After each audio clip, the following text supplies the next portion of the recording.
2 milliards de tasses de café par an, 12 000 par seconde, c'est dire si l'enjeu est de taille pour ce produit le plus commercialisé au monde après le pétrole. Son prix est fixé par les cours de bourse des marchés internationaux, bien qu'il soit majoritairement produit par des petits paysans et des entreprises familiales.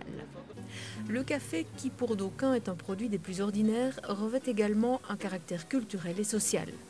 Derrière le partage d'un petit café se cachent bien des vies, bien des réalités, mais peu imaginent la quantité et la diversité de travail que cache la production de ces grains de café.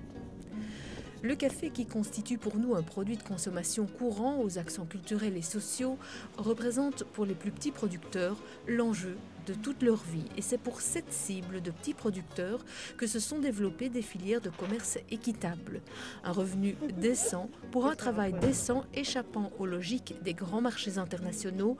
Un fameux défi qui s'inscrit dans un marché anonymé froid, un marché qui a ses lois favorisant le lobbying et la spéculation. Un fameux défi de construire cette filière directe de commerce équitable du café, un défi qui s'inscrit dans un rapport de force entre une population faible et une réalité cruelle qui met constamment en péril les bénéfices escomptés malgré les hausses de prix chez les consommateurs. Les petits producteurs restent impuissants face aux baisses fréquentes et aux fluctuations des prix, face aux taux d'intérêt élevés, à l'accumulation d'intermédiaires et à la concurrence des multinationales et des importations faussement subsidiées. Au Guatemala, dans la région Chorti, le café fut introduit vers les années 80. Avant cela, les Chorti, ethnie d'origine maya, n'exerçaient aucune activité capable de les faire sortir de la misère. Grâce au commerce équitable et à la commercialisation en filière directe, le café a produit des petits miracles chez les petits producteurs.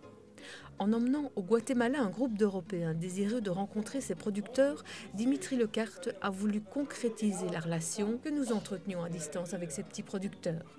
Mettre un nom et un prénom, leur donner une réalité tangible, au-delà du cliché du commerce équitable, la démarche s'humanise. Le meilleur producteur de café. Le café équitable porte désormais une identité, celle de la famille Arita ou encore celle de Juan ou celle de Doña Felicita et Don Luis Mantar.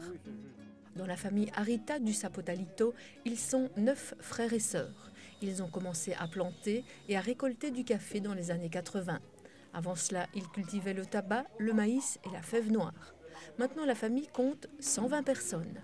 En saison de récolte et de traitement, la famille s'élargit à 400. Grâce au soutien de la coopérative et de la Cuna Chorti, l'exploitation s'est agrandie tout en restant modeste et fragile. Ils ont réuni leurs moyens dans une petite unité de traitement. C'est rudimentaire, mais ça fonctionne suffisamment pour permettre aux enfants de fréquenter l'école et de poursuivre leur formation. Chez Juan, c'est une exploitation encore plus petite.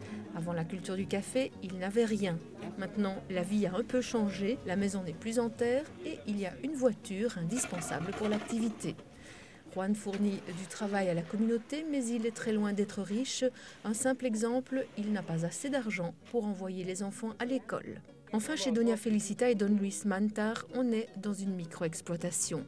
Aucune mécanisation, tout est fait à la main, il n'y a pas d'électricité. L'école, il ne faut pas y compter, ici c'est plutôt la survie et la malnutrition. En cas de mauvaise récolte, il n'y a pas d'argent pour acheter du lait et c'est du café qui se retrouve dans le biberon.